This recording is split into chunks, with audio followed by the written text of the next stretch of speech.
Mambo ni mambo. Fungua Biblia hapo. Mambo ya Nyakati wa Pili 3:3. Mambo ya Nyakati wa Pili 3:3.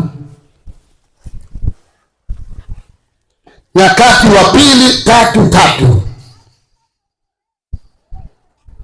Nyakati wa Pili 3:3. Mstari wa 3 nasema, basi hii ndio misingi ya majengo ya nyumba ya Mungu. Bwana Yesu asifiwe sana. Kumbe kuna misingi ya majengo. Sema amina. Amina. Kila unalolijenga lazima liwe na msingi wako. Amina. Bwana asifiwe sana.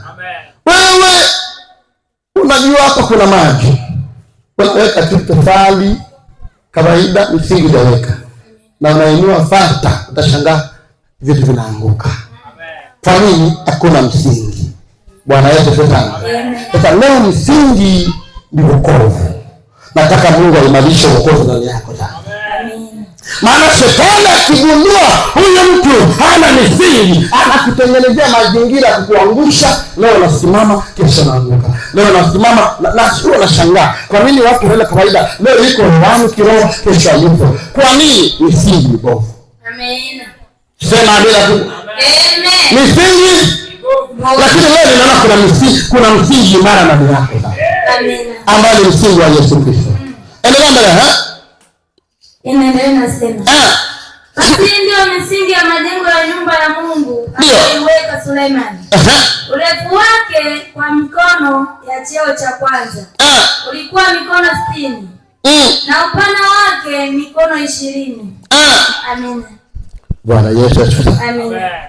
Kumbe tumegundua kwamba msingi ni wokovu. Amina. Si ndio jamani? Bwana Yesu asifiwe sana. Sasa tufungua Zaburi 127:1-2. Zaburi 127:1 na kuendelea. Zaburi 127 na mstari wa kwanza tutasoma kwa msaada wa Mungu. Ndio.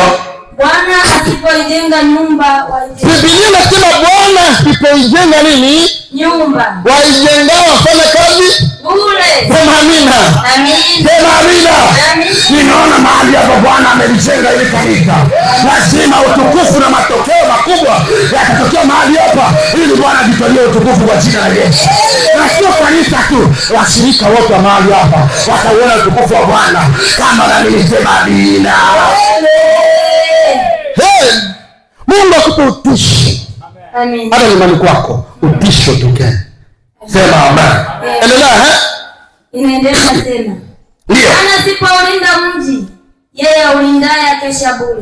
Unaona kuna watu kwa kukosa misingi ya wokovu, unakuta mtu anatembea na kitu kwenye kiuno cheusi kila mafundo huku na huku. Bwana asifiwe. Akasema huyu ni ulinzi wangu.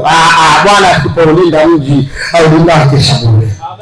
Aliyekufa ilizi atakufa. Sasa hiyo ilizi na nini?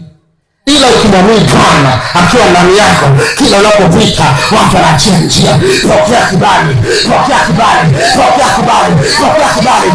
Haleluya. Amen. Pokea. Amen. Yaani unapopita sio wewe, Bwana yuko ndani yako. Unapokanyaga Bwana anatangulia mbele yako. Bwana Yesu asifiwe. Lakini kuna watu wana vitu kingi.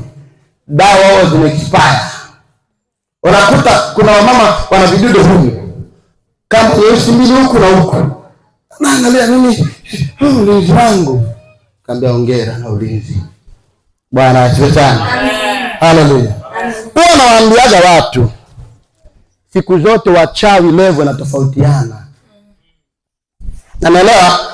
Level ya wachawi inafanyaje?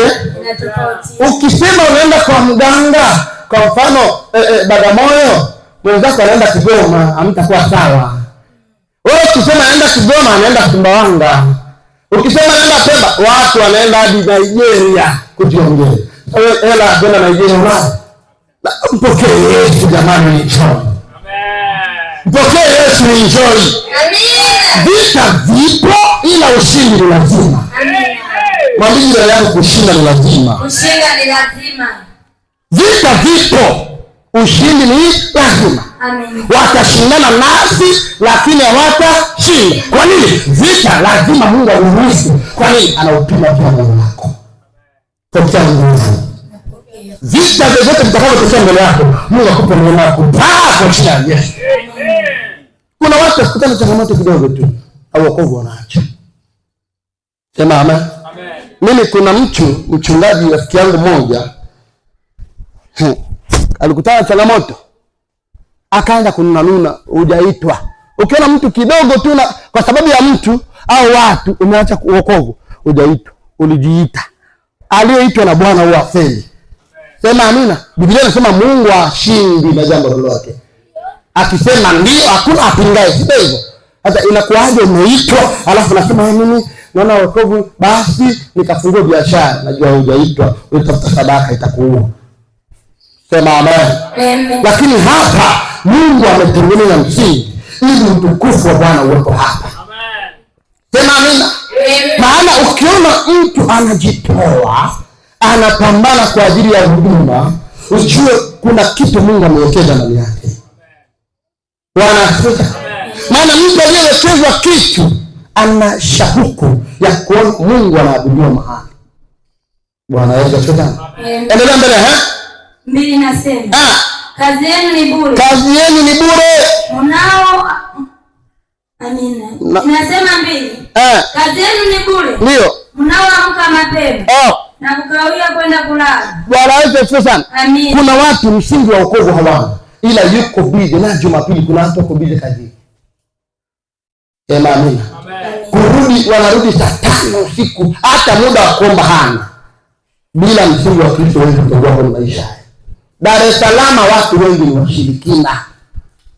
Sema amina. Na kama ujue nikupe kodi sasa. Hii Dar es Salaam ndio ina sehemu kuna uchumi mkubwa kuliko Tanzania nzima, kwa sababu hapa kuna Wahindi, hapa kuna Wamasai, hapa kuna Wasukuma, kila kabila iko hapa. Ukikaa kizembezembe wanapita na wewe. Mwambie jirani yako hawatapita na wewe. Hata wakipiga elizi watapita wenyewe kwa jina la Yesu. Maana Bwana atakuja kama mafuriko mbele yako. Pokea neema, kila adui atakayeinuka mbele yako hatafanikiwa kamwe. Maana Bwana yu upande wako ili akuokoe, tena Bwana majeshi. Pokea utukufu wa Bwana kwa jina la Yesu. Pale nasema hii jamaa mwanga ni sio mwanga. Mungu yuko pamoja na yeye. Amen. Unajua mchawi akiona anafeli, anajua huyu ni mchawi kuliko mimi. Amen. Hawajui kwamba Mungu. Sema amen. Mimi natamani wewe uliokoka ukiitwa mchawi ujue umewakanyaga mwenyewe. Pokea nguvu ya kuwakanyaga kwa jina la Yesu. Yaani mimi nawaambieni jamani, hapa hapatoshi. Amen. Na huduma hii sio mchezo. Amen. Mungu mwenyewe yuko hapa. Amen. Na mambo makubwa yatatokea hapa. Viwete watatembea, vipofu wataona, wasiosikia watasikia. Na utukufu utarudi kwa Bwana aliye hai. Tena yeye